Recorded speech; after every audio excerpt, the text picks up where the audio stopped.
Hola, muy buenas tardes, ¿qué tal están? Bienvenidos una tarde más aquí a la 8 Zamora, este programa que hemos preparado para todos ustedes en una jornada muy calurosa, la que estamos teniendo hoy en Zamora, así que esta hora es estupenda para que nos quedemos juntos y vayamos viendo todas esas entrevistas y reportajes, imágenes curiosas que tenemos hoy preparadas para todos ustedes. Vamos con nuestro sumario en primer lugar y enseguida comenzamos.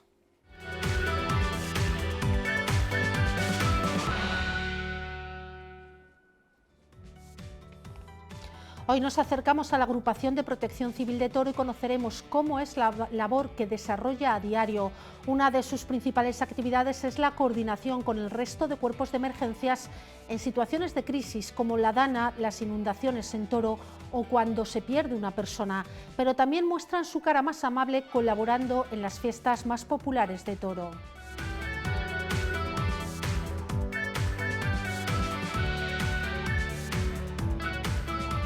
Y en este miércoles nos visita el recientemente galardonado con el Premio de las Letras de Castilla y León, Tomás Sánchez Santiago. El escritor zamorano ha sido reconocido por su permanente compromiso ético y crítico y su mirada humanizadora hacia lo cotidiano y lo pequeño. El libro del autor Calleferia reflexiona sobre la importancia de la cultura, la lectura y la escritura en 8 Magazine. Y hoy estrenamos sección aquí en esta casa, La Zamora que cuida. Nos visitan desde la Fundación Intras para acercarnos a la realidad y al trabajo que realizan. Comenzaremos con la visita de la psicóloga de la Fundación para hablar de salud mental, cómo cuidar nuestra mente o detectar posibles problemas como la ansiedad, la tristeza o la sensación de no poder más. Hoy nos darán las claves para cuidarnos también en lo mental.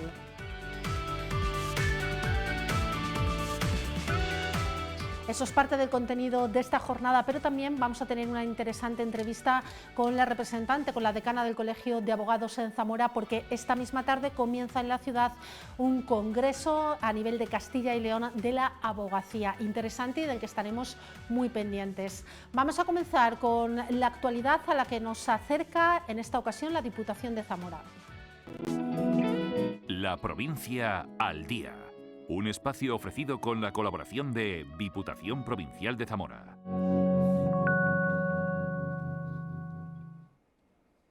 Pues seguimos muy pendientes de esa feria de Fromago que va a llegar en los próximos meses a la ciudad de Zamora, y es que la cita sigue promocionándose a lo largo y ancho del país. La feria se ha presentado concretamente en la jornada de ayer en Valladolid, donde se han dado a conocer las cifras de una feria que va a ser de récord y que ya está al 98% de su ocupación.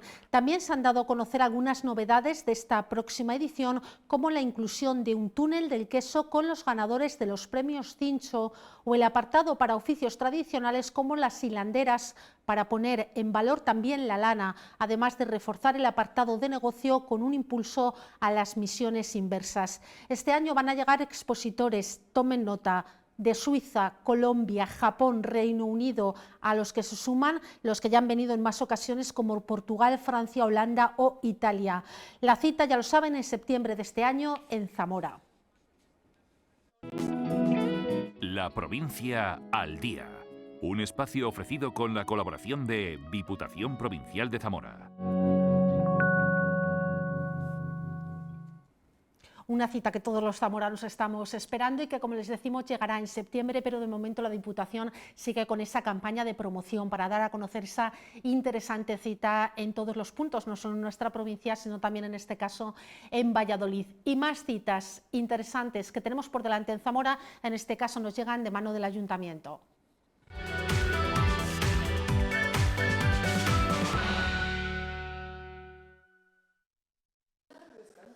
Pues esta misma mañana se han presentado las nuevas jornadas de modernismo, la arquitectura del renacer de Zamora, que se va a celebrar el próximo 3 de junio a partir de las 5 de la tarde en el Teatro Principal. El encuentro estará formado por 3 mesas redondas en las que se abordarán distintos aspectos relacionados con la ciudad y con su patrimonio arquitectónico. La asistencia es gratuita hasta completar aforo. Como complemento a estas jornadas, el programa incluirá también 2 conciertos, Suricato Morse el 30 de mayo y Sintetizados el 31 de mayo, ambos comenzarán a las 9:30 de la noche. Ondas en las que vamos a analizar un poco pues todo lo que ha comentado Christoph. En primer lugar, esos 3 hitos fundamentales que propiciaron que a Zamora llegara a la modernidad antes que a otras ciudades más grandes de nuestro entorno. En una segunda mesa redonda vamos a hablar de una forma más técnica, con doctores y profesores en arquitectura, de ese desarrollo urbanístico de la ciudad y de los edificios que se proyectaron en aquellos años. Y por último, entre otros con Cristo, vamos a hablar de cómo fomentar el turismo en torno a este tipo de arquitectura, cómo dar una mayor visibilidad a este tipo de edificios. Y tenemos también para compartir con todos ustedes la imagen del día, que la recogíamos a última hora de la tarde, ya casi noche de ayer, en una de esas citas destacadísimas que tenía lugar en la ciudad de Zamora.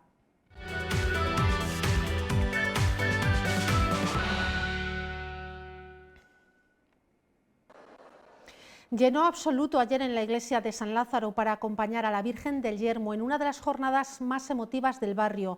Los niños y niñas de primera comunión abrieron el cortejo lanzando pétalos al paso de la imagen. La procesión, iniciada en torno a las 9 menos cuarto, como les decíamos, de la noche de ayer, estuvo acompañada de cientos de vecinos y familiares y por la música de la Asociación de Tamborileros. Entre los mayordomos destacaban 2 primos que mantuvieron viva la tradición heredada de sus abuelos. Y aquí, como están viendo, pues esa imagen de la Virgen del Yermo saliendo del San Lázaro, también acompañada y arropada en la tarde-noche de ayer.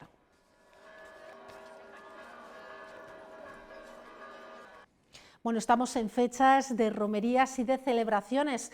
Esa tenía lugar ayer, pero este pasado lunes, como les decíamos, ha sido festivo en buena parte de la provincia, entre ellos en Zamora capital, y hemos podido disfrutar de la romería de la Iniesta, una tradición con más de 7 siglos de historia. La recordamos. Cada lunes de Pentecostés, la Virgen de la Concha recorre el camino entre la capital y la Iniesta para, según manda la tradición, reencontrarse con la Virgen de la Iniesta en una jornada profundamente arraigada en la identidad zamorana.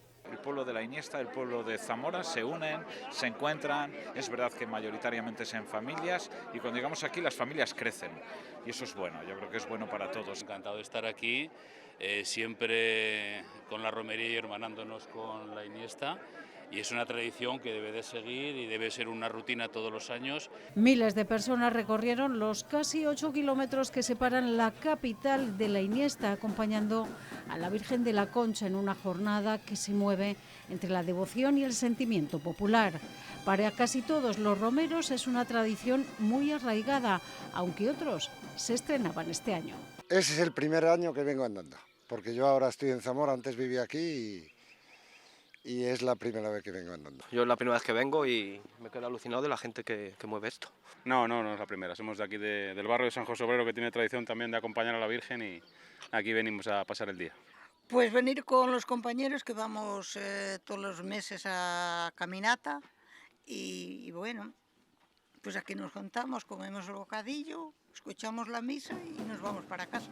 Todos los años, desde súper pequeñita, con mis padres primero, después con mis hijos, como una tradición. ¿Y cuál es el plan? Pues por supuesto ver bailar a los pendones, la misa si se puede, el vermú y un baile y vuelta para Roales caminando. Y es que después de 736 años, la tradición forma parte de las raíces de Zamora y la Iniesta. Bueno, pues ahí teníamos esa imagen tan tradicional, esa tradición que todos los años se cumple, esa visita de la Virgen de la Concha hasta la Iniesta. Y precisamente la Cofradía de la Concha había organizado varios días antes, porque hemos visto que parte de la tradición de este día es el baile de los pendones. Pues precisamente la Cofradía, para que no se pierda esta tradición, organizaba un taller en el que los más jovencitos comienzan a aprender ese baile de pendones. Nosotros estuvimos en ese taller.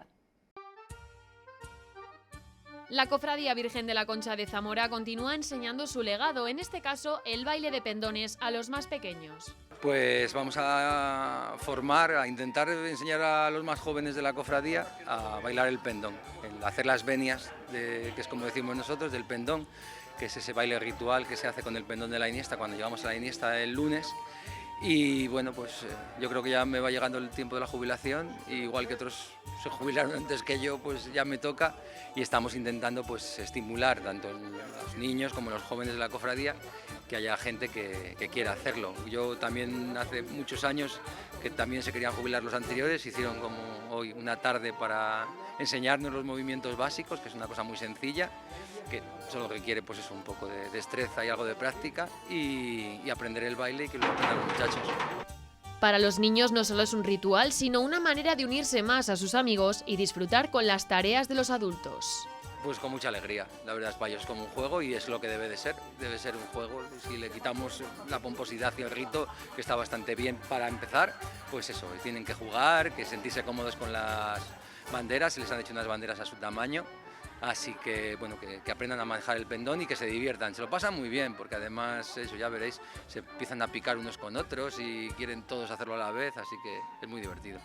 Estas clases consistirán en enseñar paso a paso lo que constituye el pendón y el trato y actitud que se tiene que tener al bailarlo. Lo que más nos interesa es la relación entre los dos que bailan los pendones, que es lo que tiene que ser para que salga bonito. Entonces les enseñamos cuáles son los gestos que más o menos indican el inicio, cuándo vamos a empezar a dar las vueltas y la coreografía que se hace, que es muy sencilla.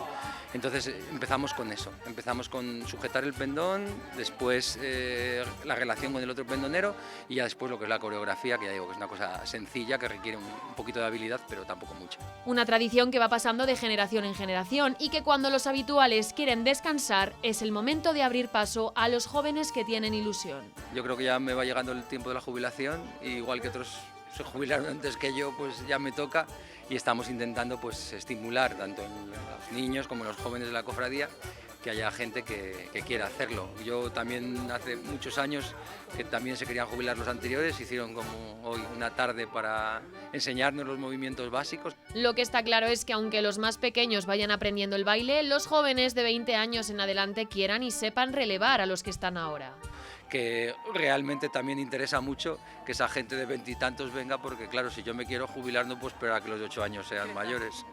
Así que lo importante es que viniera también gente joven, que bueno, que supongo que ese día también se van a incorporar, que realmente esto es para crear afición, pero el pendón no es una cosa que tenga un encargado ni que haya que bailarlo una persona, siempre ha sido una cosa que se pide y se hace pues por devoción o por gusto o por lo que quieras hacer, pero es una cosa muy abierta en la cual cualquiera puede pedirlo y si sabe hacer la coreografía, bailarlo. La cofradía tiene numerosos miembros y una mezcla de veteranía y juventud. Yo creo que es el futuro y si no cuidamos nuestras tradiciones pensando, haciendo este presente, pero pensando en un futuro, yo creo que no tenemos futuro. La presidenta asegura que lo más importante de todo es hacer escuela. Pues que los niños aprendan de lo que hacemos en la cofradía, que no solo es acompañar a la Virgen, sino que tiene también una serie de tradiciones, de momentos especiales, entonces junto con los pendones pues a ver si vamos creando escuela y van aprendiendo. De esta manera las tradiciones que comenzaron con el inicio de la cofradía jamás se perderán.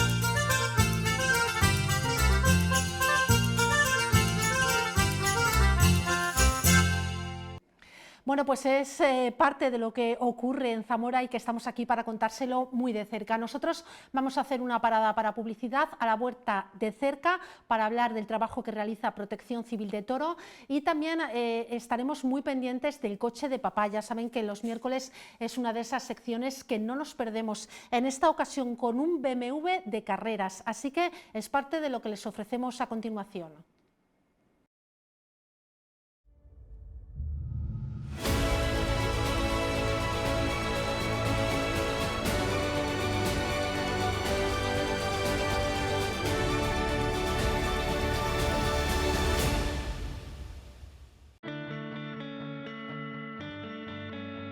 Una agrupación de voluntarios para acudir donde y cuando se les necesita, porque detrás de cada llamada hay horas de formación, coordinación y sobre todo sacrificio personal.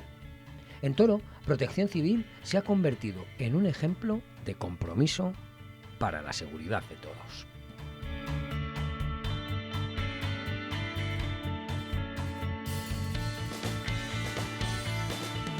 La Protección Civil somos agrupaciones de voluntarios que dedicamos nuestro tiempo libre a los demás, y lo que hacemos es adelantarnos a la emergencia, es decir, estudiar los posibles riesgos que pueda haber en un determinado momento y poder actuar sobre ellos en caso de que ocurran.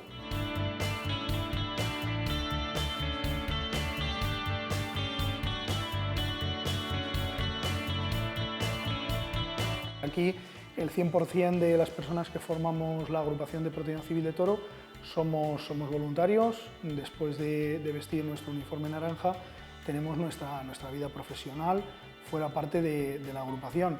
Esto es algo vocacional que tienes que sentir, tienes que vivir y te tiene que gustar. Pues ahora mismo en Toro formamos la agrupación 26 voluntarios. Lo que pasa que, bueno, nunca se pueden barajar cifras exactas porque al ser un voluntariado, pues varían mucho. Unas veces somos 26, otras veces podemos ser 20, pero actualmente somos 26.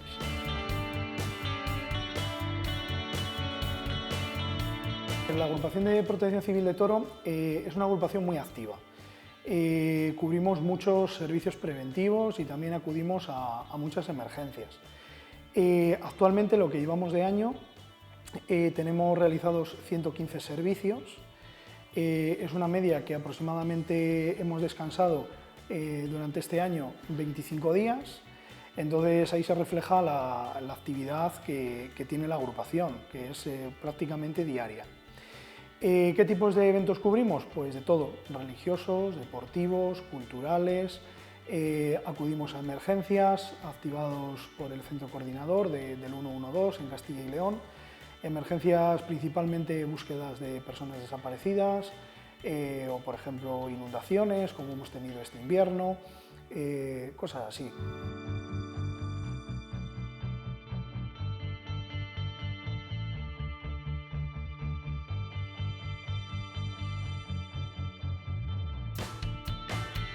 Los requisitos principales son tener 18 años, carecer de antecedentes penales, tener tiempo libre para poder cubrir al menos 60 horas anuales y después tener ganas de formarte, porque los voluntarios de Protección Civil, aunque somos voluntarios, tenemos que estar formados. Una persona que se pone un uniforme y sale a la calle se va a enfrentar ante situaciones y en ocasiones tiene que resolver. Y para poder resolver tienes que estar debidamente formado. Entonces tienes que tener tiempo libre tanto para recibir formación como también para después intervenir en situaciones de emergencia o preventivas. En estos 8 años que llevo yo como jefe de agrupación, los peores momentos que hemos vivido han sido el COVID-19, los incendios forestales y la emergencia de la Dana, que estuvimos ahí también desplazados en ayuda humanitaria. Yo creo que han sido las 3 emergencias peores que se han vivido.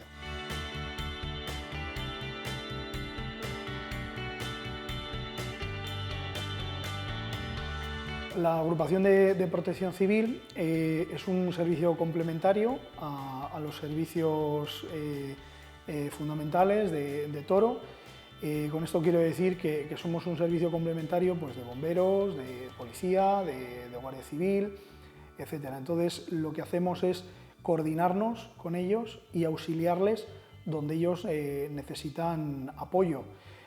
Son eventos principalmente multitudinarios, la Semana Santa, vendimia, donde recibimos a mucho público y hay que adoptar unas medidas extraordinarias de evacuación en caso de emergencia o tener previsto pues, atender situaciones de emergencias sanitarias, etc.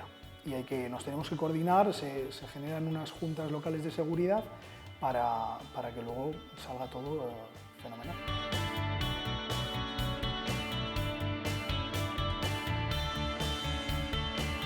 La agrupación, es verdad que somos 26 voluntarios, que yo considero que es una agrupación, un número bastante bueno para la ciudad de Toro, pero sí que es verdad que tenemos unas necesidades, principalmente de vehículos. Nosotros solamente tenemos un vehículo, ese vehículo da respuesta tanto a Toro como a otras localidades de Castilla y León, porque la agrupación de protección civil también sale fuera de Toro y el Alfoz, y principalmente es el parque móvil. Tenemos una carencia importante pues con los vehículos que al disponer solo de uno nos limita tanto poder trasladar material como efectivos.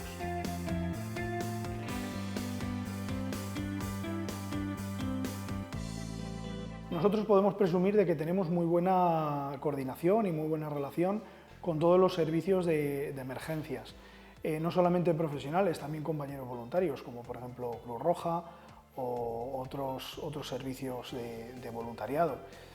La coordinación tiene que ser buena, tiene que haber alguien pues eso, que guíe al grupo y que diga lo que hay que hacer.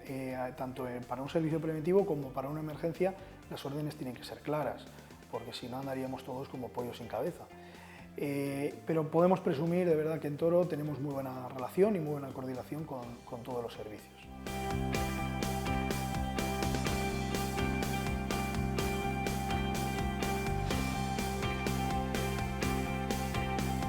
El voluntario de protección civil, cuando está en un puesto, está por algo, ¿vale? Y principalmente, como he dicho antes, somos un recurso preventivo, nos adelantamos a la emergencia. ¿Qué ocurre? Que, claro, muchas veces cuando llegamos a un sitio, al primero que vemos es al uniforme naranja, el voluntario de protección civil. Y no sabemos bien cómo dirigirnos a él, o estamos enfadados porque hemos dado ya muchas vueltas. Tenemos que seguir un poco sus indicaciones, sus consejos. ¿Por qué? Porque al final es el que está dentro de ese dispositivo y te puede guiar. Somos personas que estamos de ayuda. Eso el ciudadano lo tiene que entender, que somos figuras de ayuda y que nos pueden preguntar lo que sea, por dónde podemos llegar antes, dónde puedo estacionar el vehículo, pero siempre desde la calma. El voluntario de protección civil también tiene que tener pues eso, mucha habilidad social para dirigirse al público, porque claro, a lo mejor le han hecho la misma pregunta 50 veces, pero al final estamos para eso, ¿no? Somos un servicio complementario de ayuda a la ciudadanía, es protección civil.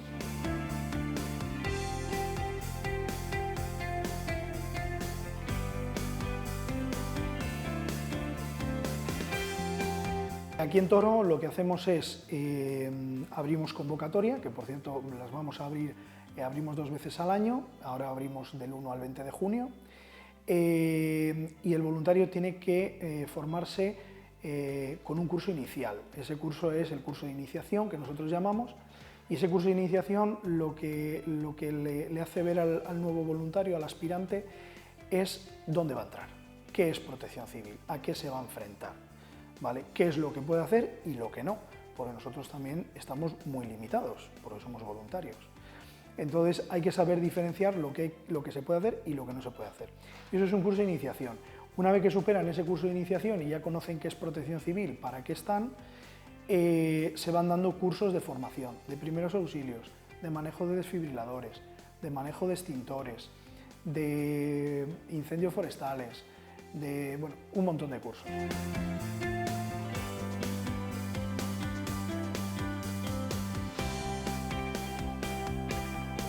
Del 1 al 20 de junio abrimos inscripciones y todas las personas que tengan tiempo libre, ganas de colaborar, de ayudar en las tradiciones de su pueblo y también en situaciones de emergencia, porque al final Protección Civil es un servicio público también de emergencias, aunque somos voluntarios.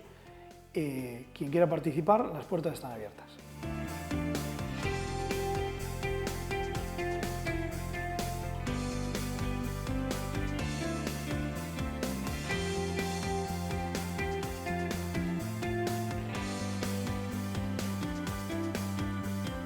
El voluntariado hay que vivirlo. Si no lo vives vas a durar muy poquito tiempo. Te tiene que gustar y te tienes que sacrificar, porque Protección Civil trabaja cuando más eventos hay. Entonces muchas veces tienes que dejar a tus amigos, a tus familiares, tienes que dejar otros hobbies que tienes para atender la agrupación y que todo salga adelante. Entonces tienes que sacrificarte y después sentirte realizado con la labor que has hecho, a quien has ayudado, que la fiesta patronal de tu pueblo haya salido gracias al granito de arena que tú has aportado con tu labor en Protección Civil, pero tienes que sentir esa gratificación personal de decir, estoy en Protección Civil, he ayudado y además ha salido bien. Si verdaderamente te gusta la labor que realiza la agrupación de Protección Civil, te vas a sentir, pues eso, orgulloso de haber colaborado en las tradiciones de tu pueblo, en la cultura de tu pueblo, de una forma diferente, pero estás ahí dentro de la cultura, de las tradiciones también. Yo personalmente, a mí me ha formado como persona, Protección Civil me ha formado como persona. Yo actualmente tengo 33 años, llevo desde mis 18 años en Protección Civil y me ha formado como persona. O sea, yo creo que hoy en día soy como soy gracias a Protección Civil. Para mí es un orgullo, es un orgullo. Hay ocasiones que las protecciones civiles no están bien vistas, según de la persona, pero para mí es un orgullo y yo creo que todos mis compañeros están orgullosos de pertenecer a Protección Civil, de vestir este uniforme y que es una seña de identidad para nosotros también.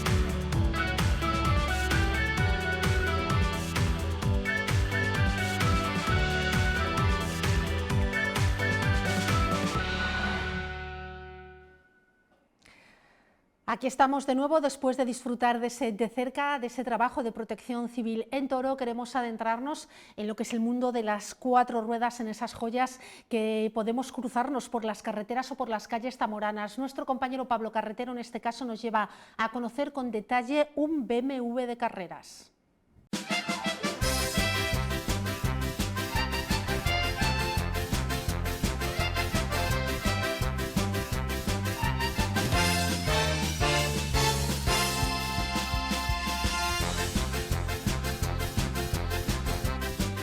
Homenaje a una carrera al volante. Rubén Sastre las ha conocido de todos los colores y en diferentes modalidades.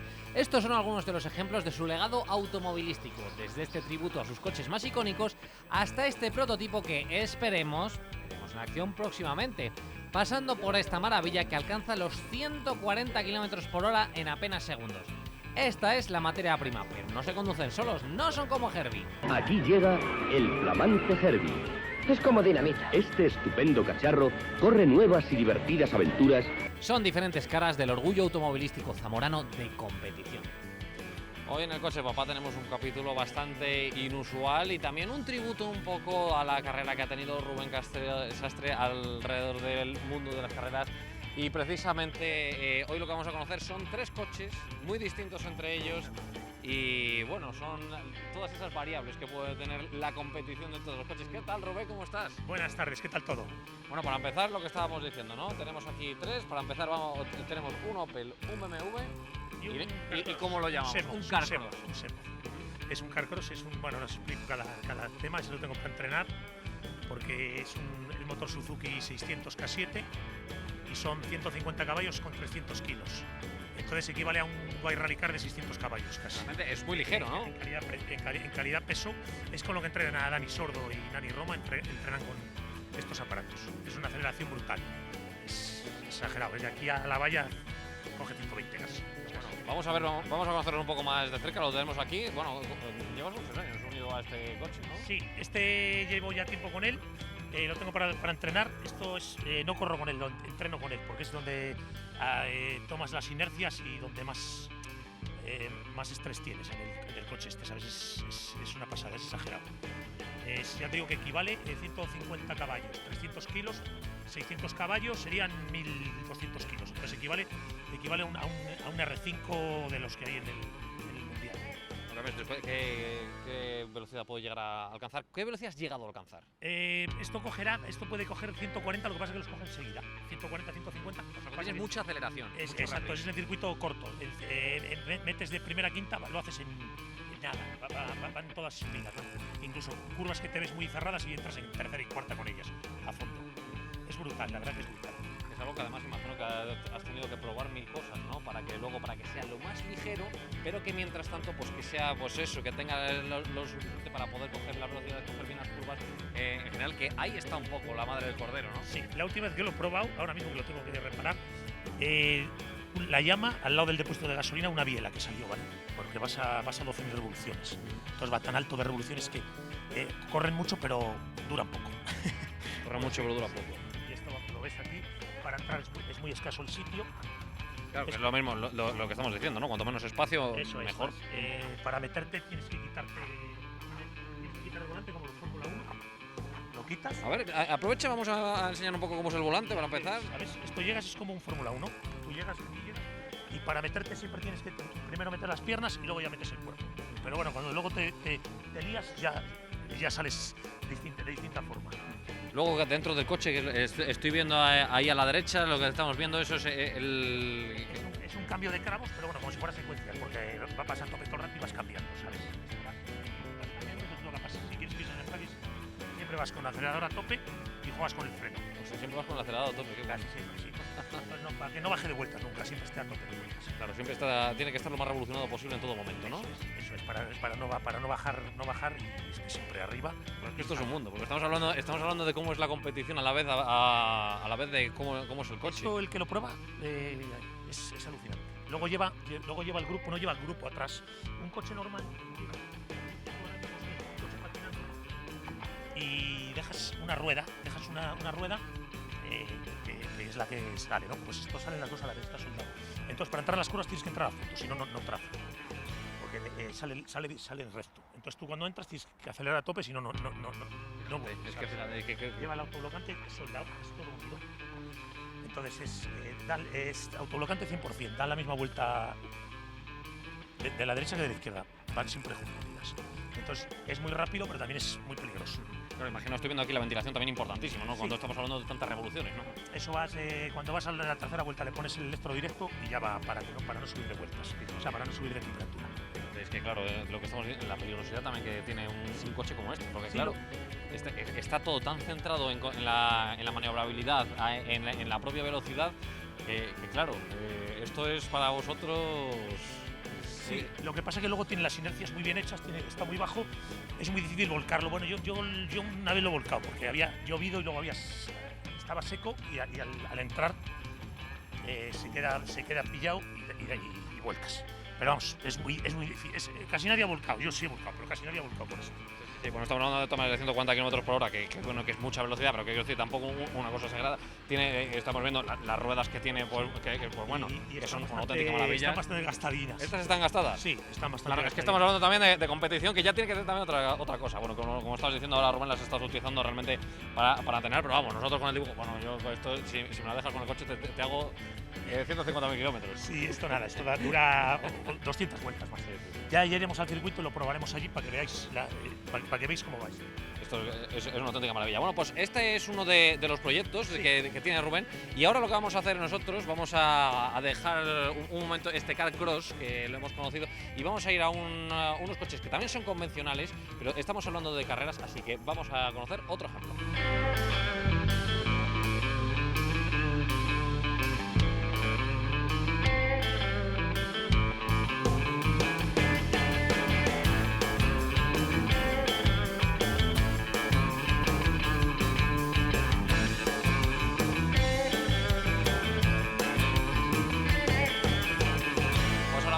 presentarnos a los otros coches que nos competen en el día de hoy. Ahora lo que tenemos aquí delante es un Opel, ¿qué marca? Es un Opel Astra. Es un Astra. Es un Opel Astra. Bueno, llevamos con él toda la vida.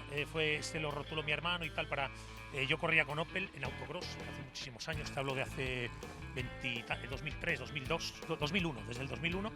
Y lo tenemos rotulado de para publicidad. El rótulo era Sí. del inicio. Sí, del inicio. era para slalom y para publicidad principalmente. Vamos, el coche está de serie totalmente y bueno, más o menos es una réplica de con lo que corríamos antes. Yo corría con Opel Kadett, con Opel Corsa y bueno, es un poco amor que tenemos. O sea, hacia él. es un tributo que os habéis hecho vosotros a la misma competición. ¿No? La verdad que hemos hecho de todo, ¿eh? Hemos entrado en el circuito, hemos llevado, ha andado todo el mundo con él, ha dado vueltas todo el mundo con él y ahí está.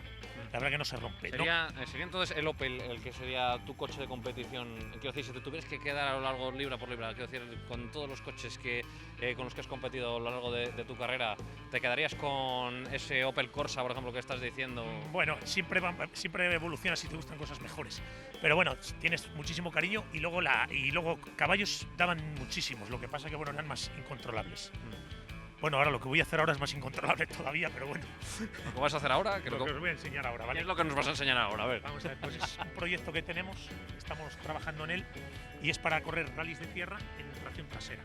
Correr el nacional de tierra en tracción trasera.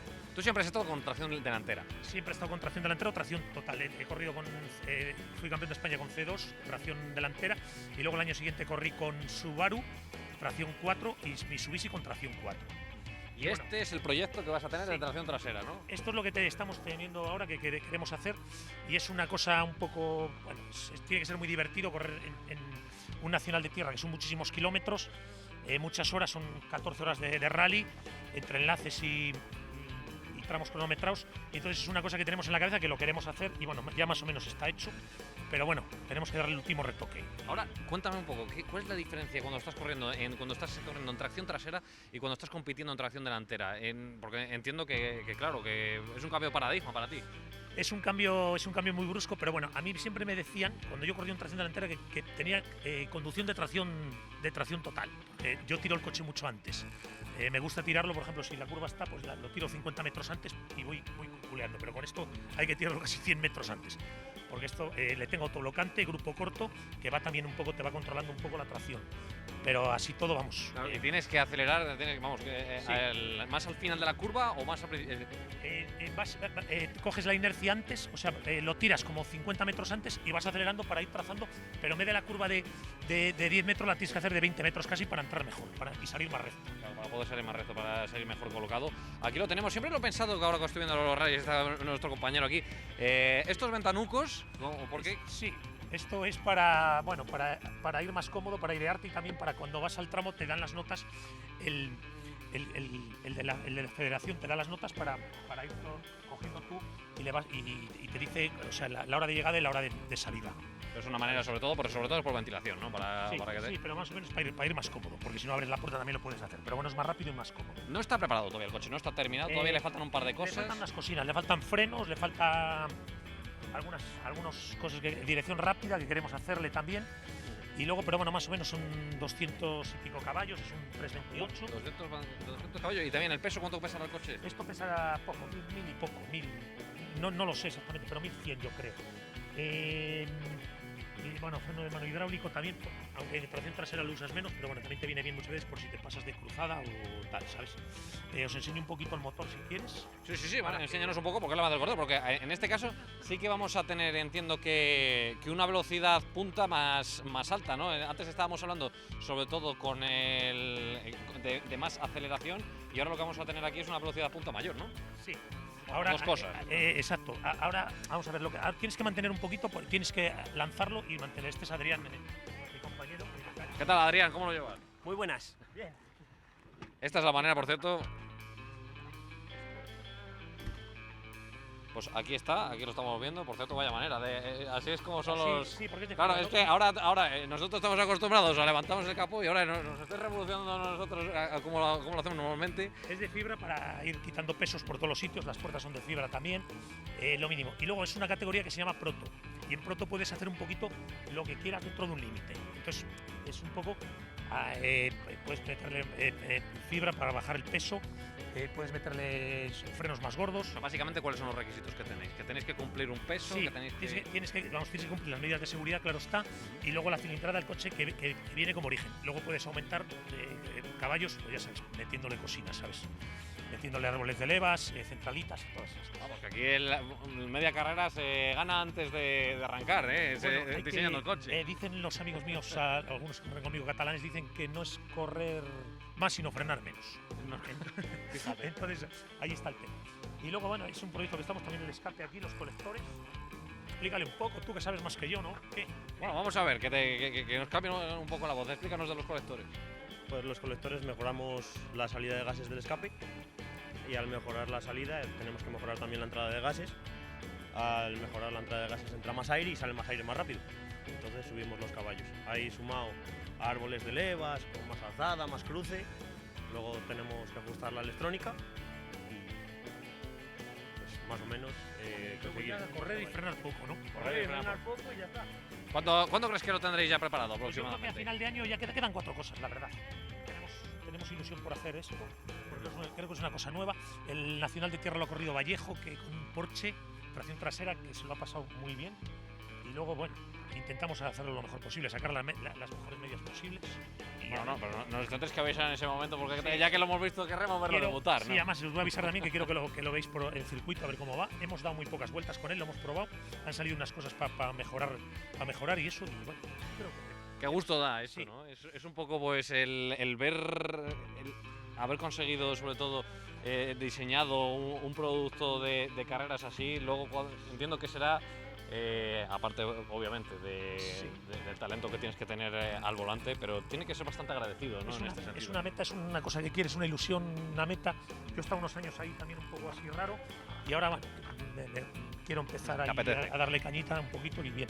Hemos puesto suspensión buena también. Nos han chivado un poco que no es tanto la aceleración, sino la suspensión para ti. Exacto, sí, para mí yo prefiero suspensión y frenos a caballos. O sea, si puedes permitirte todo, mejor todo. Pero tienes que elegir. Pero a la suspensión, el ir cómodo, ir a tope y cómodo, eso es imprescindible. Para mí es imprescindible. Mira, la suspensión, si la queréis ver, no decimos marcas todavía porque no nos han patrocinado, sí, pero bueno, tiene buena pinta. Es de lo que mejor va esto, ¿eh? En BMW va muy bien esta suspensión. Es una pasada. Nos faltan 4 cocinas que, bueno, yo creo que a finales de año, yo creo que un poquito antes de en verano, yo creo que podemos estar andando y además lo veréis, seréis los primeros en verlo, cómo va esto. Bueno, Rubén, ¿qué te parece si para despedir pues bueno, este reportaje, por qué no escuchamos cómo suena? Nosotros, pues ahora en exclusiva, que los zamoranos lo escuchen por primera vez. Adri va a ser el que va a hacer los honores de que veamos, como decimos por primera vez, vamos a hacerlo correctamente para que se vea perfectamente, para que lo veamos también. El trabajo, por cierto, estético también bueno que habéis tenido, Rubén, para montar este coche, que lo apetecido que le da, las ganas que dan de conducirlo. Y vamos a escuchar en acción en cuanto al motor, no lo vamos a ver en competición, pero vamos a escuchar el motor y cómo suena este BMW que Rubén utilizará en competición próximamente.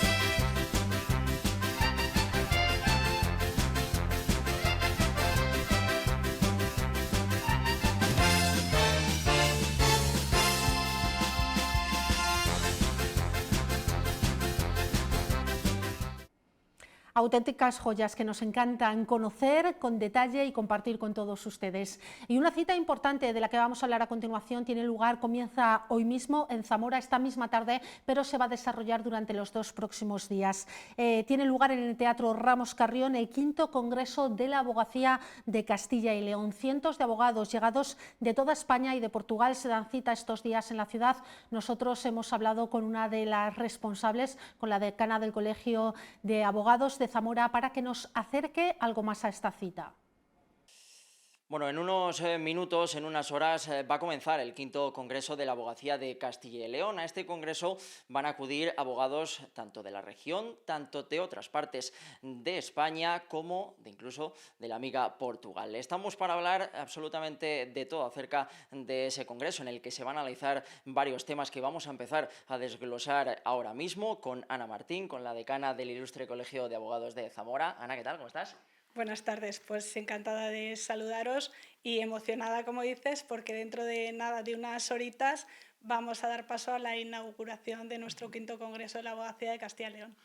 Ana, cuéntanos un poco, ¿por qué Zamora es el lugar elegido, verdad, para realizar este 5º Congreso de la Abogacía? La verdad es que en eso estamos plenamente satisfechos, que tanto el Pleno del Congreso de la Abogacía de Castilla y León como el propio presidente, todo el Congreso, todo el Consejo, en definitiva, ha considerado oportuno, ha considerado que Zamora podía ser el pilar, que podemos ser colegio anfitrión y que desde luego estamos absolutamente implicados e involucrados en que funcione de una manera extraordinaria. Ana, lo veníamos hablando, ahora empezamos a desglosar todos los temas que vais a analizar en ese congreso, pero veníamos bajando hasta aquí, hasta el colegio, y hablábamos de que van a estar presentes por aquí abogados también de Portugal, ¿verdad? ¿Se va a llegar a un acuerdo o se ha llegado ya a un acuerdo con ellos para obtener más facilidades, ¿verdad?, entre los problemas que ocurran allí en Portugal como los que ocurran aquí en España, precisamente aquí en Zamora? Pues ese es un proyecto pionero que tenemos desde el Consejo, que tenemos también desde el Colegio de Abogados de Zamora, porque hace ya tiempo que empezamos a valorar y a percibir que había muchos problemas comunes a un lado y al otro de la frontera con nuestro país hermano, y pensamos también que la forma de trabajarlos y las soluciones también podían ser comunes. Eso empezó con que el Colegio de Abogados de Zamora se puso en contacto con el Consejo, en este caso con el Consejo de Porto. Trasladamos también a nuestro Consejo Autonómico esta idea, el Consejo Autonómico acogió esta idea de una manera maravillosa, esto está fructificando y en este congreso incluso tenemos un encuentro con la abogacía portuguesa, en concreto con el presidente del Consejo Regional de Porto y también con la vicepresidenta, y estarán aquí presentes, y todo esto se plasma a través de un convenio de colaboración que haremos ambos consejos y en el que ya llevamos un tiempo trabajando. ¿Cuándo esto de estar disponible, cuándo se va a hacer efectivo eso, Ana? Bueno, queremos que se haga prácticamente de manera inmediata. No sabemos si va a poder hacerse por la cuestión de los tiempos, no sabemos si va a poder hacerse en estos días durante el Congreso, pero en el caso de que no pudiera hacerse durante el Congreso, que esperamos que sí, sería en los próximos días, muy a corto plazo. Ana, estaremos atentos sobre ello. Vamos a empezar con esos temas que se van a desarrollar durante el Congreso. Uno de ellos es, por ejemplo, el retraso de la ley de eficiencia. Cuéntanos un poco en qué consiste esta ley, porque, si no me equivoco, pues es una nueva ley de organización, ¿verdad?, que ahora me empiezas a contar un poco, pero ¿qué retrasos va a llevar y qué problemas nos va a presentar esta nueva ley? Mira, la ley de eficiencia es una ley que ha supuesto muchos cambios, no solo estructurales, como tú muy bien señalas. Pasamos de uno de los cambios llamativos que conoce la gente es que pasamos de una organización en juzgados, los antiguos juzgados, a tener tribunales. Ahora tenemos tribunales y tenemos plazas. Con el tema de los retrasos que tú apuntas, hay una cuestión que es fundamental. La ley de eficiencia y en lo que a nosotros más nos toca de cerca, pero que si nos toca a nosotros, lo que hay que tener en cuenta es que al final al que perjudicas al ciudadano, porque nosotros lo que hacemos es ejercer ese derecho de defensa para el ciudadano, provoca estos retrasos por lo siguiente.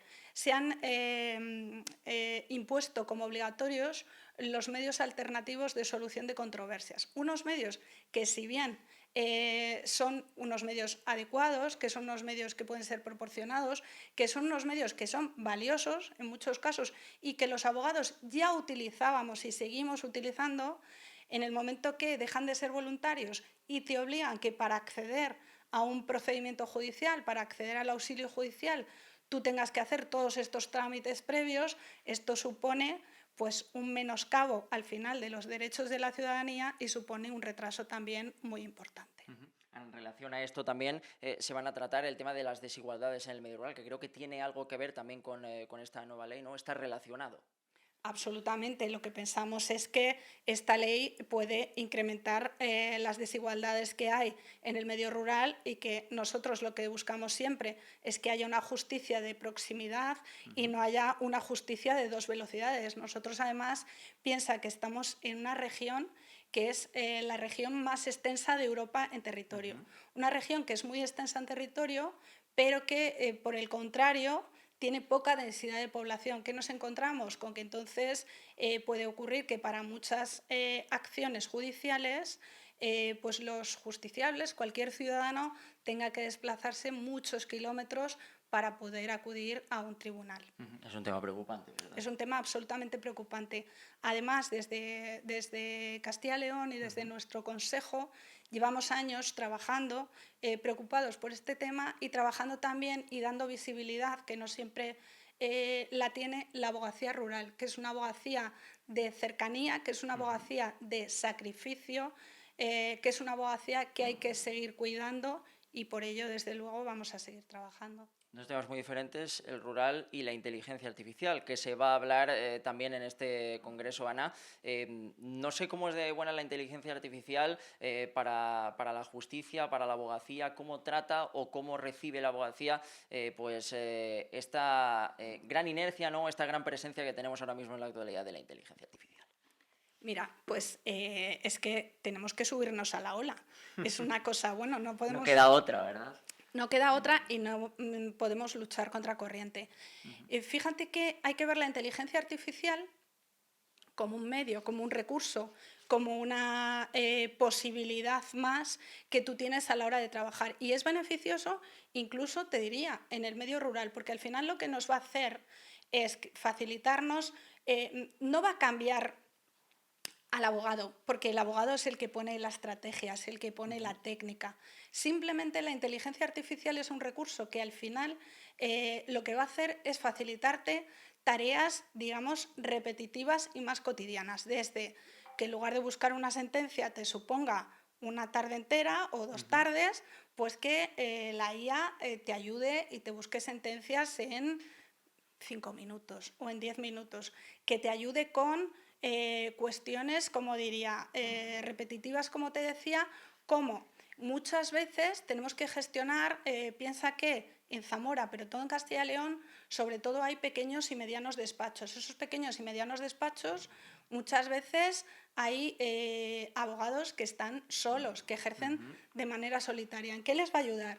En redacción de correos, en escritos de trámite, en cartas modelos, en cosas de gestión de despacho, que te quitan mucho tiempo del que verdaderamente es productivo, entonces quitándote todas esas labores y teniendo la ayuda de la inteligencia artificial para otras muchas labores, puedes desde luego optimizar tus tareas, tu profesionalidad, sacar más tiempo para trabajos que verdaderamente se enfoquen en el pleito o en el asunto que tú tengas entre manos. Con las palabras que me dices, Ana, las recojo e intuyo que puede convertirse la justicia mucho más rápida gracias a la inteligencia artificial, ¿verdad? Pues debería.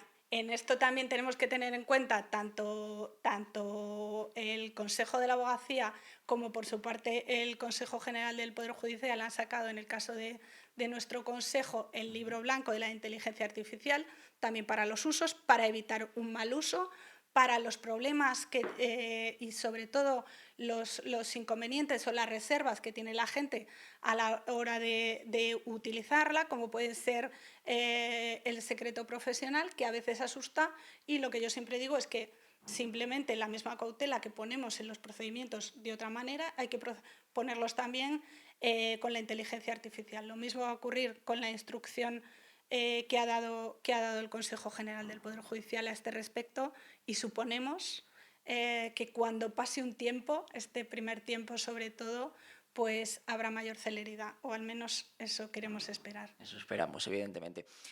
Más temas. Ana, si te hablo de turno de oficio, ¿qué es lo que me puedes contar? ¿Qué es lo que me puedes responder en la actualidad? Pues mira, si me hablas de turno de oficio, casi te puedo responder igual que podría haber respondido hace unos años. Una respuesta por parte, en nuestro caso, que somos territorio Ministerio Castilla y León, una respuesta nula por parte del Ministerio, en la que el turno de oficio piensa que hay muchas materias, abogados especializados en dichas materias. En el caso de Zamora, como hablábamos antes, que es un territorio extenso, abogados que en algunas materias de turno de oficio, como nos ocurre, por ejemplo, con violencia de género, tenemos un abogado al día para toda la provincia que se tiene que desplazar, y si te llaman de Puebla de Sanabria y luego te llaman de Toro o te llaman de Villalpando o de Zamora, es el mismo abogado el que tiene que desplazarse. En el caso de violencia de género, los protocolos de violencia son muy largos, con lo cual tienes que estar mucho tiempo. Si hay otra víctima, esa otra víctima tiene que estar esperando, porque no hay un segundo letrado, por más que el letrado lo haga. A nivel económico, los abogados, que nadie se olvide, el turno de oficio, lo que hace la abogacía es una labor social. Lo que pasa es que esa labor social está determinada por el Ministerio y el Ministerio no la indemniza de una manera mínimamente digna. Nosotros hemos estado muchísimos años, ha estado el Ministerio sin actualizarnos los baremos. De repente te actualizan los baremos cada X años y a lo mejor te sube esas indemnizaciones, porque no son abonos de salarios, no son otra cosa, el Ministerio las llama indemnizaciones. Esas indemnizaciones a lo mejor te las suben un 8%, como ha ocurrido en la última ocasión, cuando el IPC diferencial pues a lo mejor está en un 50 y tantos %. Quiero decir con esto que se hace, desde luego, una labor absolutamente desinteresada por parte de los compañeros, y lo que el Ministerio no puede esperar es que la abogacía llegue un momento en que diga basta. Los compañeros tienen que tener reconocidas todos los trabajos que hacen, que esa es otra cuestión que ocurre también con el Ministerio. Muchas veces se llevan a cabo diligencias, y esas diligencias, esas actuaciones judiciales, pues el Ministerio no las abona. Muchas de las cosas que se hacen, el Ministerio no las abona, y el letrado no recibe ningún tipo de compensación. Entonces, una cosa es que la abogacía haga una labor social, además una abogacía cada vez más especializada, y otra cosa es que el Ministerio no cumpla, con lo cual, desafortunadamente, lo que tenemos que seguir diciendo es lo mismo.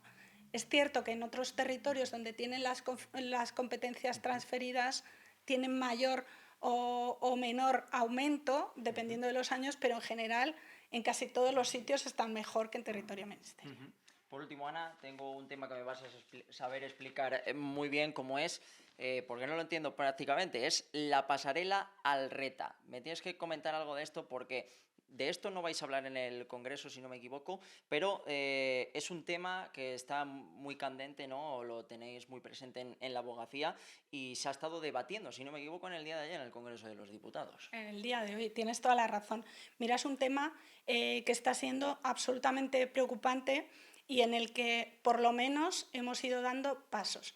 Lo que ocurre con esto es que hace años la abogacía tenía, en lugar de tener seguridad social como tal, un régimen de autónomos, pues lo que tenían era mutualidades. Inicialmente, hasta el año 95, obligatorias, no había posibilidad de estar en ese régimen de autónomos, sino que era una obligatoriedad estar en la mutualidad que correspondiera.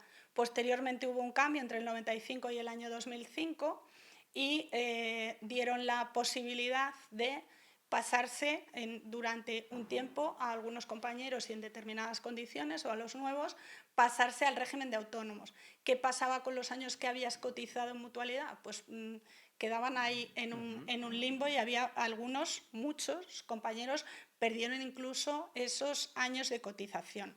¿Qué ha ocurrido ahora? Hablando en líneas generales, porque el tema tiene para mucho. El tema es que había compañeros que, después de cotizar durante X años lo que se les ha indicado, porque eso estaba establecido, igual que están establecidos unos mínimos para el RETA, también estaban establecidos unos mínimos para mutualidad, pues resulta que ven que ahora llegan sus pensiones, y sus pensiones no tienen nada que ver con la previsión de pensiones que deberían tener. Esto es, hay compañeros que a lo mejor tienen pensiones de 300 euros después de haber tenido toda una vida activa, profesional, cotizando.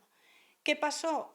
Hubo un cambio legislativo y cambió cómo se gestionaba una cosa dentro de las mutualidades, ¿vale? Pero ya digo que fue un cambio legislativo. Pero quedaron, como si dijéramos, en ese problema o en ese limbo, muchísimos compañeros que no podían hacer este cambio al RETA sin tener una serie de pérdidas. Lo que se pedía con esta pasarela al RETA, que te he introducido todo para hablarte de la pasarela, es que los compañeros puedan, en el caso que quieran, puedan pasarse al régimen de autónomos y puedan llevarse, bueno, tener esas cotizaciones como si dijéramos no empezar de cero otra vez, porque si no, a la hora del cálculo de pensiones se van a ver perjudicados. Afortunadamente,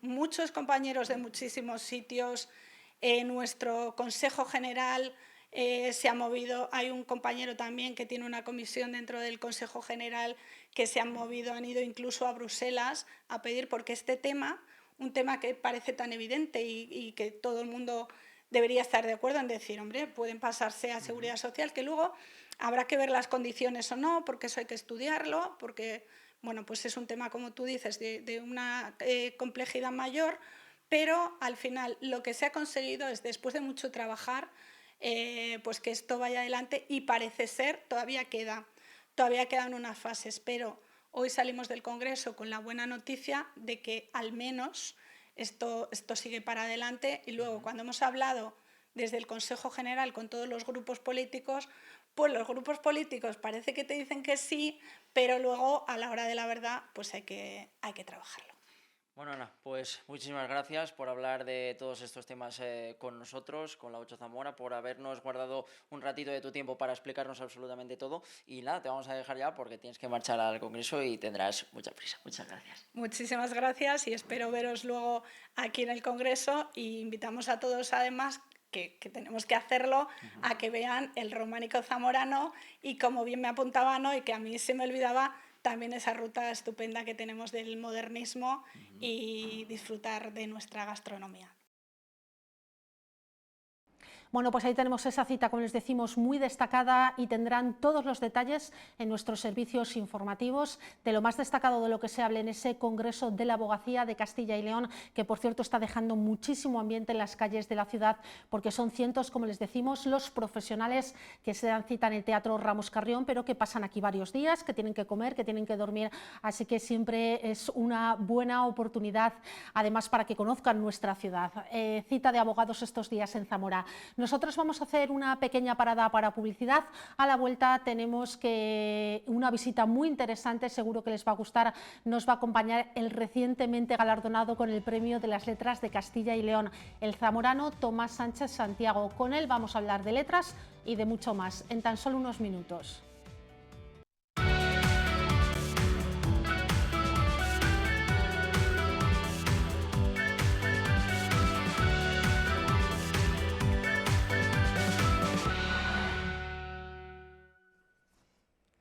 Hoy nos visita Tomás Sánchez Santiago, escritor, poeta zamorano y recientemente reconocido con el Premio de las Letras de Castilla y León.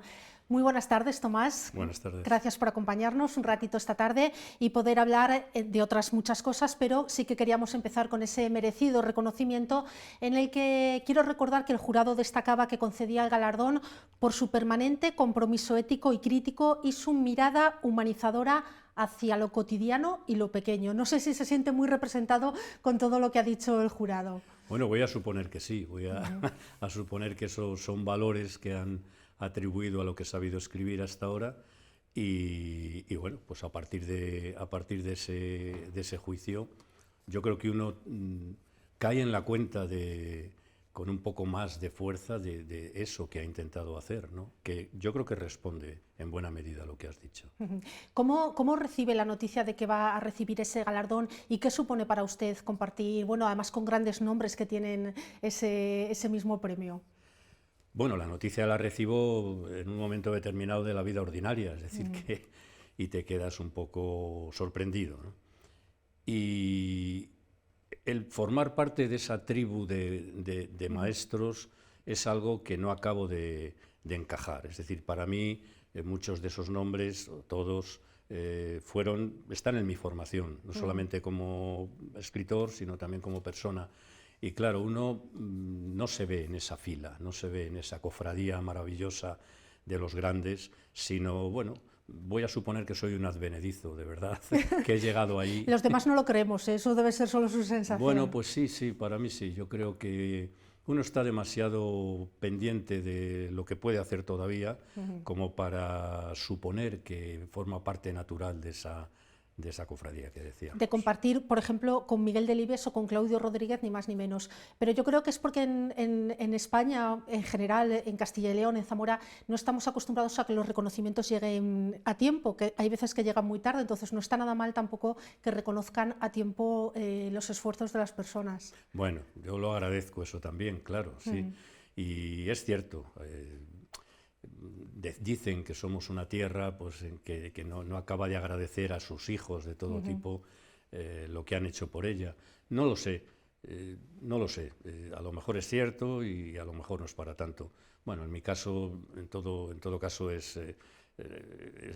agradezco muchísimo el que se hayan fiado de que mi escritura y mi manera de estar en la vida pues merezca eso.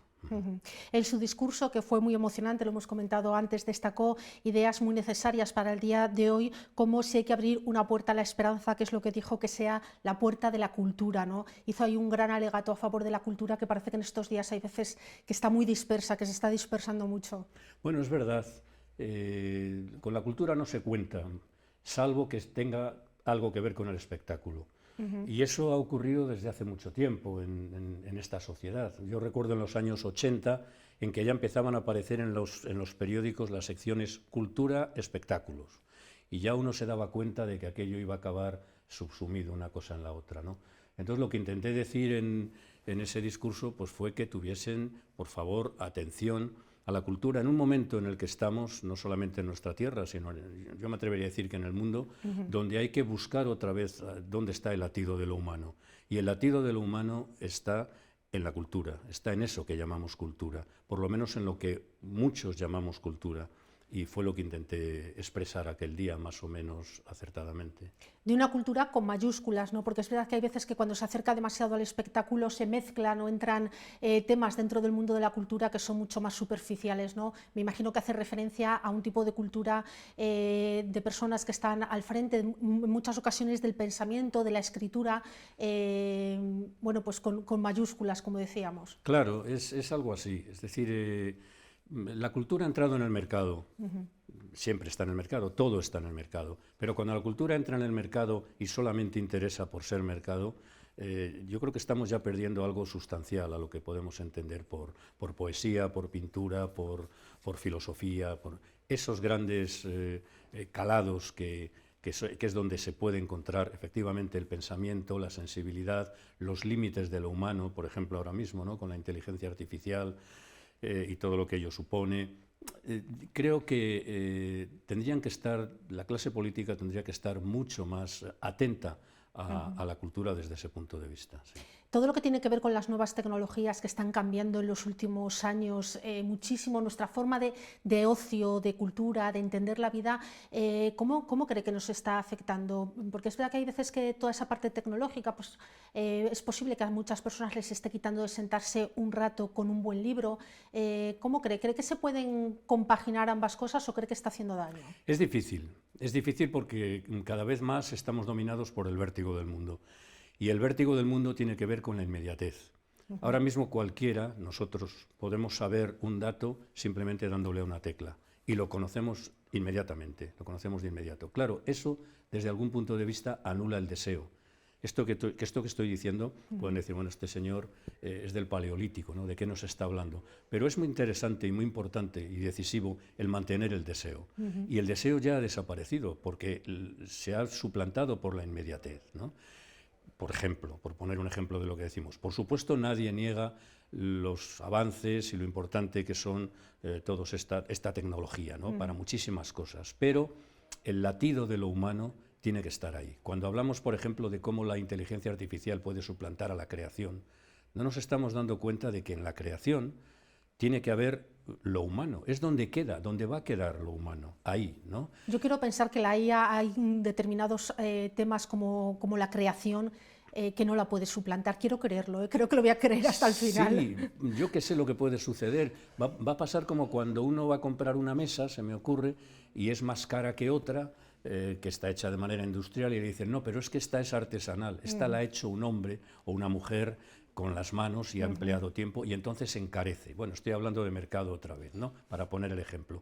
Yo creo que cualquier obra, una obra literaria, una obra pictórica, una obra, por supuesto que se ayuda de la ciencia, un pintor se ayuda de la ciencia, está pintando con acrílico, por ejemplo, ¿no? Y un escritor, pues con un ordenador.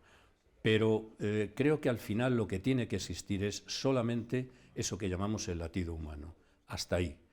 Y todo lo demás que se entregue de una manera ciega a los grandes avances del progreso, a la tecnología, creo que suponen un riesgo para saber quiénes somos y hasta dónde podemos llegar. Ahora mismo parece ser que, no sé si en Suecia, en Finlandia, en esos países que siempre ponemos como modelo, parece ser que se vuelve otra vez a la escritura a mano. Claro, es verdad. La escritura a mano es una segregación del cuerpo, donde el pensamiento va de otra manera, donde no tenemos distancia con lo escrito.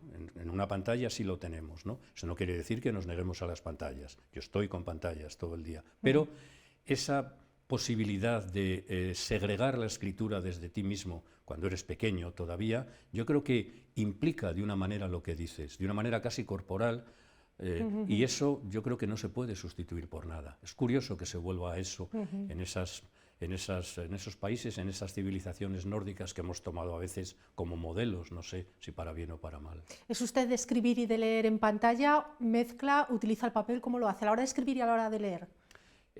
Utiliza mucho el papel. Bueno, yo no puedo escribir poesía, por ejemplo, en pantalla, yo no puedo, hay quien lo hace y cada uno hacemos lo que podemos, pero yo necesito ver eso una y otra vez, todas las versiones que hagan falta, con esa parte de mí que es mi caligrafía. Claro que sí, ¿no? Y luego otras cosas, no, por supuesto, a veces se impone la inmediatez, se impone la velocidad y además funciona. Pero hay algo que te dice cuándo tienes que dejar todo eso y ponerte de otra manera delante del lenguaje. Parece que lo más reflexivo siempre nos pide más tranquilidad con la mano. Bueno, el pensamiento va de otra manera, eso lo sabemos todos. Cuando uno escribe a mano, el pensamiento va de otra manera mientras estás escribiendo. Cuando escribimos en pantalla hay una simultaneidad entre lo que pienso y lo que digo o lo que estoy escribiendo, y además existe la posibilidad de borrarlo todo. Eso nos pone de otra manera delante de un discurso, simplemente de otra manera, no digo que sea para mal, ¿no? Pero creo que habría que recuperar esa relación directa, inmediata y casi biológica con lo escrito, que es la escritura. ¿Y a la hora de leer qué prefiere? Libro, sí, libro físico, sí, hay que implicar los sentidos, todos los sentidos, ¿no? Aquello que decía Saramago, ¿no? De que nunca una lágrima mojará una pantalla, ¿no? Cuando estás leyendo, bueno, no sé, era una manera sentimental de ponerse ante ello, pero sí, yo necesito el libro como tal, que es un artefacto maravilloso, es uno de los grandes inventos que no se han renovado porque son suficientes desde que se inventan. Sí. Tomás, ¿cómo empezó? Supongo que fue hace muchísimos años. ¿Qué recuerdos tiene? ¿Cómo empezó su amor por las letras y cómo comenzó a escribir? Bueno, en vez de hablar de amor por las letras, voy a hablar de amor por las palabras. Es decir, a mí las palabras me enamoraron siempre y me siguen enamorando. Yo soy un enamorado de las palabras. Y me quiero recordar a mí mismo cuando era pequeño, muy pequeño, fascinado delante de una palabra, a la que hacía sonar mentalmente y a la que cuando la escribía la dibujaba más que escribirla. Eso me sucedió en una edad muy temprana, y yo creo que fue el itinerario que me condujo a una relación con el lenguaje que llega hasta hoy. ¿Comenzó con el mundo de la poesía? ¿Comenzó escribiendo poemas? Ya no lo recuerdo. Eso es el paleolítico ya no lo recuerdo. Pero lo que me interesaba era ver palabras, verlas escritas. Claro, yo soy un poco de esa generación a la que le mandaban a hacer redacciones. Una cosa que no me acababa a mí de gustar y que no recomendaría, porque lo de la redacción parece que supone hacer un discurso laminado, un discurso un poco relamido, lleno de adjetivos estruendosos, etc. Y yo creo que hay que apostar por una escritura natural, eso tan difícil, una escritura difícilmente natural. Y yo vengo un poco de esa generación que tuvo que quitarse luego toda esa cáscara, esa cascarilla, ¿no? de lo que decíamos ahora, de la escritura decorativa. Entonces, vengo de ahí y a partir de ahí pues uno ya va por donde puede y por donde sabe, tropezándose y perdiéndose y desorientándose. Bueno, pues eso es todo. Aparte de la poesía, ha cultivado también el ensayo, la novela con Calle Feria, que creo que es y que seguirá siendo durante muchos años un referente yo creo que sobre todo para los zamoranos, ¿no? ¿Qué supuso Calle Feria? Bueno, Calle Feria yo nunca había publicado en prosa, supuso para mí una deuda que tenía que restañar. Yo tenía que hablar de mi mundo, del mundo de mi calle, de aquellos héroes, aquellos comerciantes que apenas salían de aquella calle pequeña, donde yo me crié, donde jugué, donde fui feliz, donde me asusté, en fin, donde me formé en todos los sentidos. Yo necesitaba hacer una especie de tributo, ¿no? Y ese tributo un escritor lo hace a través, por supuesto, de las sensaciones que tienes todavía de aquello, pero también a través de la imaginación. Entonces yo quise hacer de aquellos pequeños comerciantes verdaderos titanes, verdaderos héroes, y fue lo que me propuse en Calle Feria, que por cierto se va a reeditar el año que viene en una nueva edición, parece ser que con fotografías y bueno, cosas así, ¿no? Pues una excelente disculpa para volver a leerla y para todos aquellos que no creo que sean muchos los zamoranos que no se han hecho con ella, pues que puedan acceder.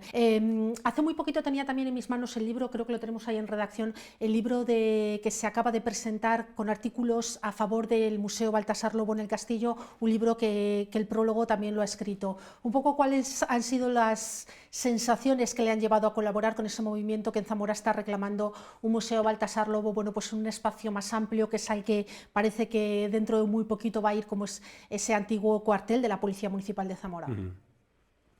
Mira, yo puedo entender lo difícil que es sostener un museo. Un museo no es solo inaugurarlo, un museo es sostenerlo debidamente, eso es cierto, ¿no?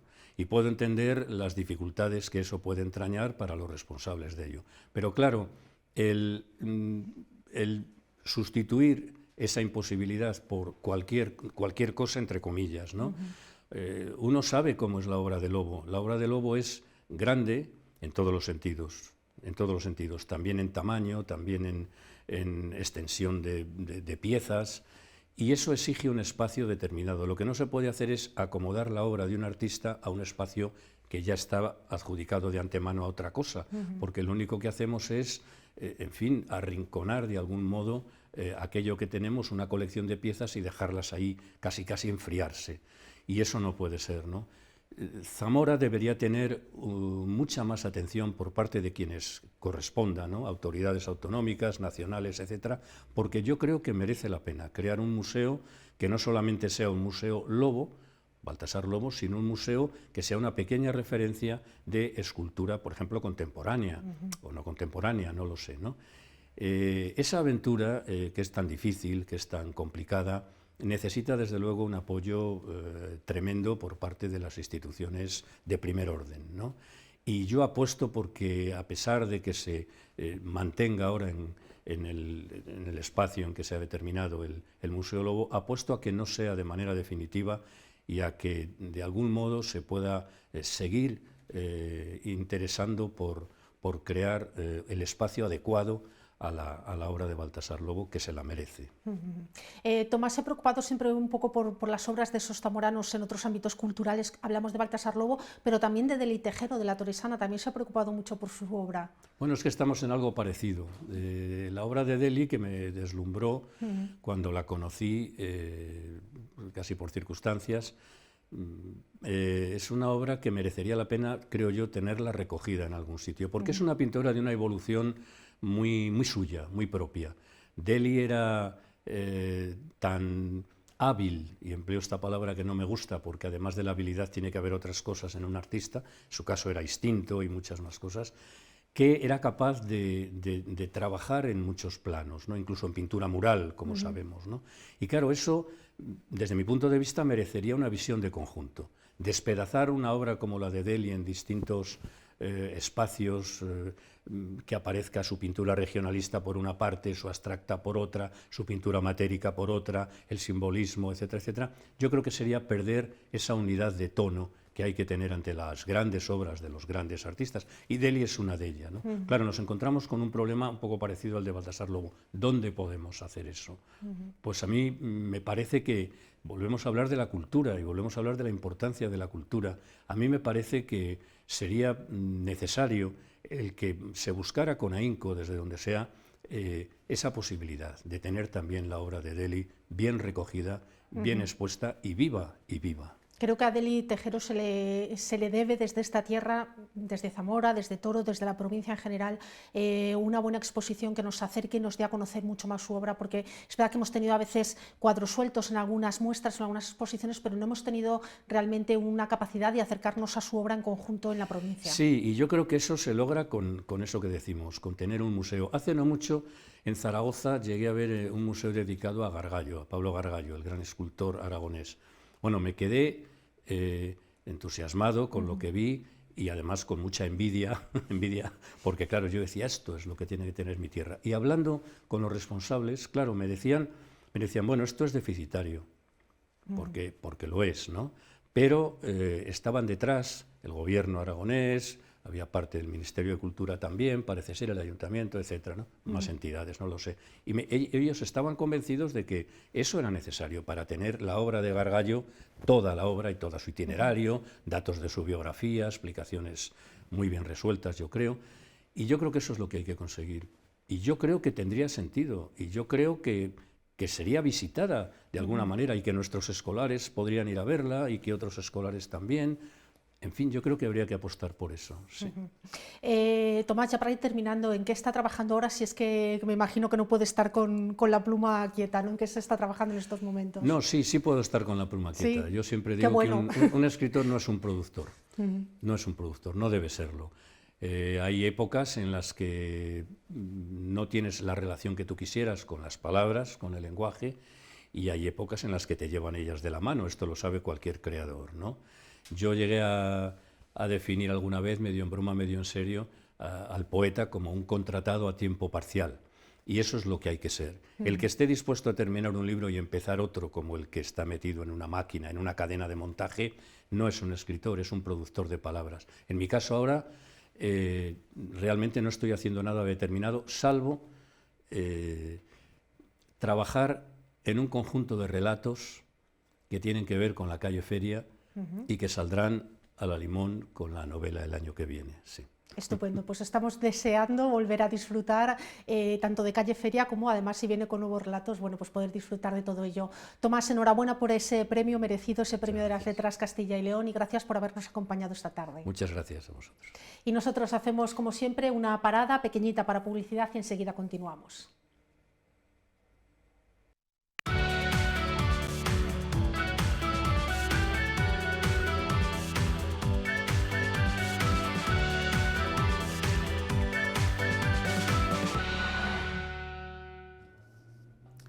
Comenzamos aquí una nueva sección, aquí en la 8 Zamora, para acercarnos a la Fundación Intras y al trabajo que realizan en Zamora.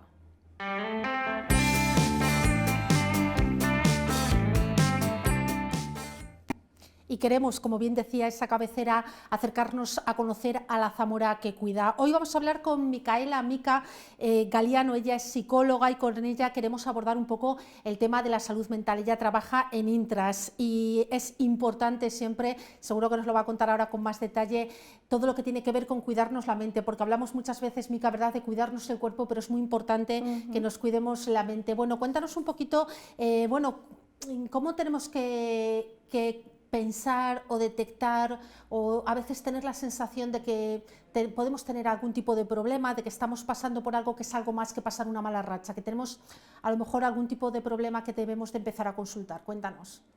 Bueno, buenas tardes, antes que nada.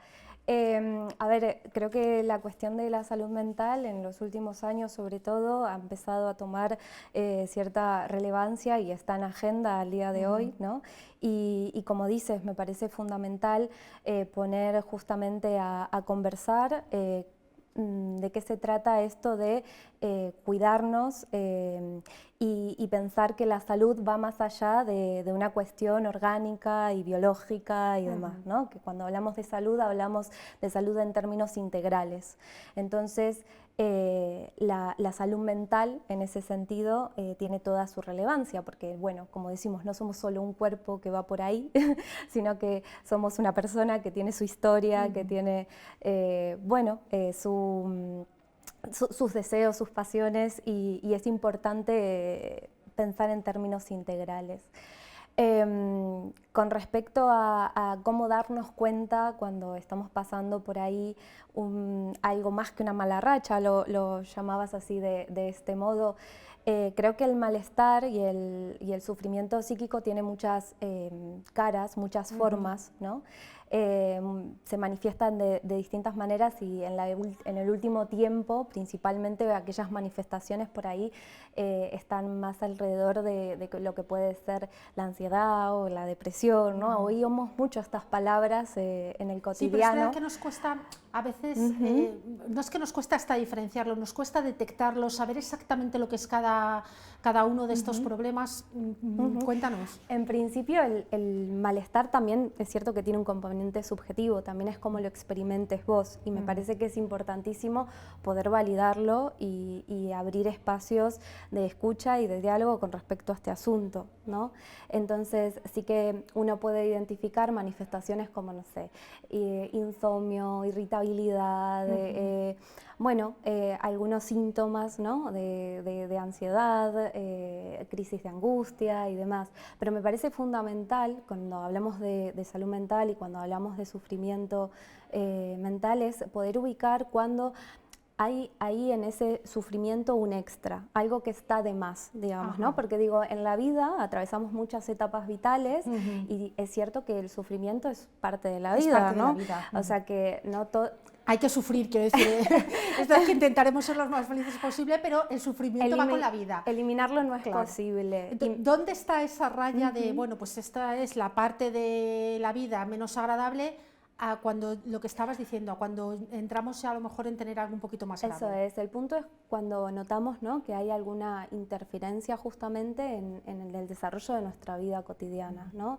Cuando de repente se nos desarma por completo, ¿no? aquel plan o proyecto de vida que tenemos o nos detiene por completo, ¿no? Y nos impide conectarnos con aquello que es importante para nosotros.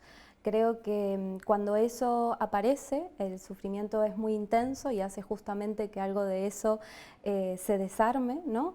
Y es el momento en donde me parece que es importante poder pedir ayuda, ¿no? Cuando también no alcanza esa charla de café con los amigos y con la familia. Que es muy importante. Que eso es muy importante porque la comunidad también es productora de salud mental, ¿no? Entonces, es cierto que es importantísimo tener ese tipo de cuidados, ¿no? Y darle lugar a eso, pero llega un punto en donde hay algo de eso que deja de funcionar, ¿no? O sea, que necesitamos una escucha diferente. En ese momento, supongo, te pregunto, es cuando entráis en juego los expertos, los psicólogos en este caso. Es decir, cuando una persona se da cuenta de que ya va el problema más allá de lo cotidiano, de una temporada corta, de una mala racha, sería importante que nos pusiéramos en contacto con un psicólogo, supongo, en un primer momento, ¿no? Sí, creo que sí. Y esto, me parece que los elementos que podemos ubicar son la intensidad de eso, ¿no? La profundidad, ¿no? En tanto el desarme o la detención en la vida de cada quien, la imposibilidad de conectarse con aquello importante y la prolongación en el tiempo de eso, ¿no? Cuando de repente todos esos factores esos múltiples factores convergen, ¿no? En un momento de la vida de alguien, pues es un gran momento. A veces sucede de que a las personas le cuesta un poco dar ese paso de pedir ayuda. Y es verdad que tradicionalmente, al menos aquí en España, lo digo porque como eres de Argentina, me parece que siempre ha habido como un diferencia. Nunca mejor dicho, entre los dos países. Es verdad que en España se ha ido perdiendo últimamente, pero verdad que tradicionalmente parecía que daba, no sé si la palabra era vergüenza decir he tenido que acudir a un psicólogo, psicólogo, he tenido que acudir a un psiquiatra. Cuando, por ejemplo, siempre lo hemos visto que en Argentina, por ejemplo, se ha hecho con mucha más naturalidad y ahí tenemos que aprenderlo, ¿no? Yo creo que se ha avanzado mucho, que hoy es verdad que ya conocemos a mucha gente que sin ningún problema, tengo un problema o he pasado algún problema concreto y acudo al psicólogo. ¿Lo estáis notando que cada vez más la gente pierde ese miedo a, qué decir, no tienes que ir a un psicólogo, parecía que antes te decían directamente estabas loco, no tiene nada que ver, tienes un problema y vas a un especialista para que te ayude a solucionarlo? Exactamente. ¿Lo estáis notando ese cambio? Ese cambio, sí, quizás yo no lo dimensiono de la misma manera porque, como decís, hace 3 años atrás mis prácticas estaban, ¿no?, localizadas en Argentina y ahí la naturalidad con la que uno va al encuentro con un profesional de psicología es mucho más común, ¿no? Pero sí es cierto que cuando hablo por ahí con otros profesionales, con otros psicólogos que tienen sus prácticas aquí desde hace tiempo, lo que ubican es que hay un gran cambio, ¿no?, con respecto a eso, que cada vez es mucho más natural. Y en principio eso, como os decía, ¿no?, genera como cierta vergüenza, cierto resquemor, y creo que en ese punto a veces cuesta asumir que somos vulnerables y que no podemos con todo.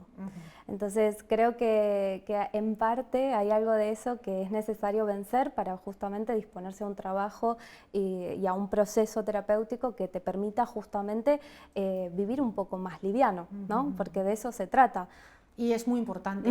Mica, ¿qué le decimos a una persona que pueda estar viéndose más o menos reflejada, pero que no se atreva o que no sepa qué hacer o no sabe cómo dar los primeros pasos? ¿Qué consejos le das a una persona que cree que puede estar en ese punto que decimos y que no sabe qué hacer?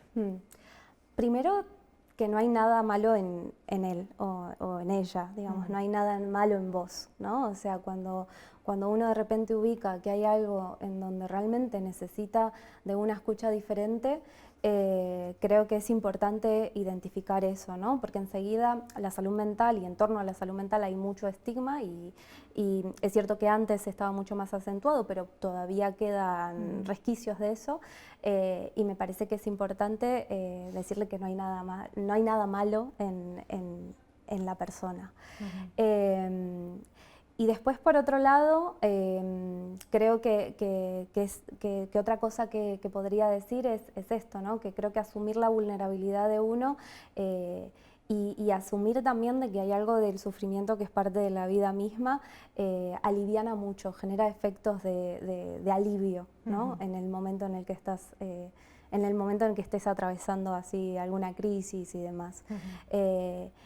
Y también es cierto de que muchas veces genera cierto miedo o vértigo hablar, ¿no?, de lo que nos pasa y de aquello que nos hace sufrir, pero eso que se supone que te ahorras por no hablar sigue, digamos, generando sus efectos en las sombras, por decirlo de alguna manera, ¿no? Entonces lo terminás en algún punto pagándolo en cómodas cuotas, como decir. Entonces creo que el animarse a hablar de lo que nos pasa, eso ya es un cuidado en sí mismo. Micaela, cuéntanos, trabajas con la Fundación Intras, un poco cuál es el trabajo que desarrollas en esta fundación. Bueno, yo actualmente estoy como responsable del servicio de psicología comunitaria. A mí, de hecho, es algo de esto lo que me trajo aquí a España, ¿no? Me interesa mucho el trabajo en salud mental en la comunidad. El modelo atencional que hay aquí en Zamora está en relación, ¿no?, a la salud mental comunitaria y por otro lado se trabaja desde lo centrado en lo importante para la persona. Entonces, bueno, acompañamos a personas en sus procesos de recuperación y de reconstrucción de un proyecto de vida. Más o menos, ¿con cuántas personas trabajas en la fundación? Un montón. Un montón. Lo que pasa es que, claro, no está solo en Zamora la fundación también está en Valladolid, en Burgos, en otros sitios. Entonces, realmente la cantidad de personas exacta de toda la fundación, en este momento no te lo puedo decir, pero sí te puedo asegurar de que es muchísima cantidad de gente.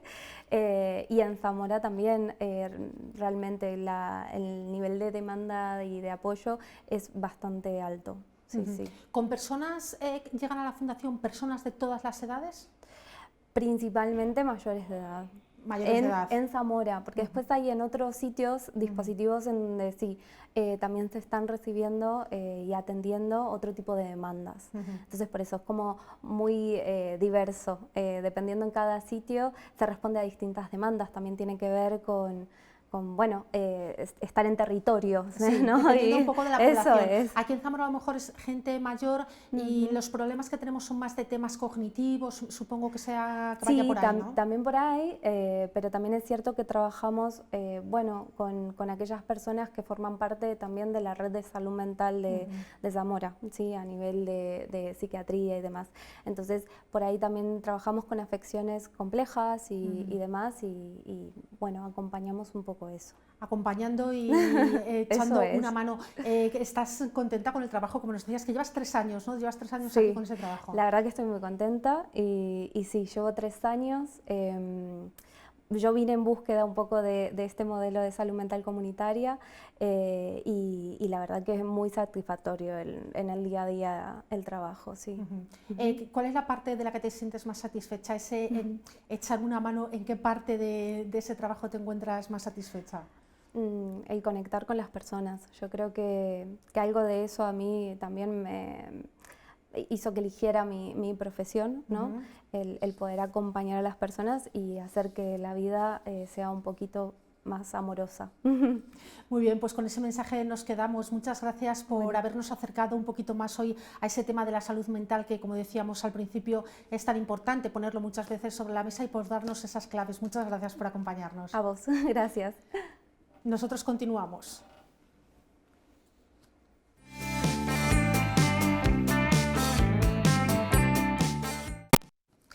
Bueno, pues ahí dejamos ese Zamora que nos cuida con la Fundación Intras, con la que iremos hablando con distintos especialistas a lo largo de los próximos días. Y nosotros ya, pues vean las horas, tenemos que ir poniendo el punto y final a este programa. Y hoy queremos hacerlo con unas imágenes de una zona muy bonita de Zamora, como es la zona de las Aceñas de Olivares, unas imágenes de nuestra compañera que pasó por aquí recientemente en prácticas, Laura Peral. Con sus imágenes les decimos hasta mañana, que tengan una muy feliz tarde.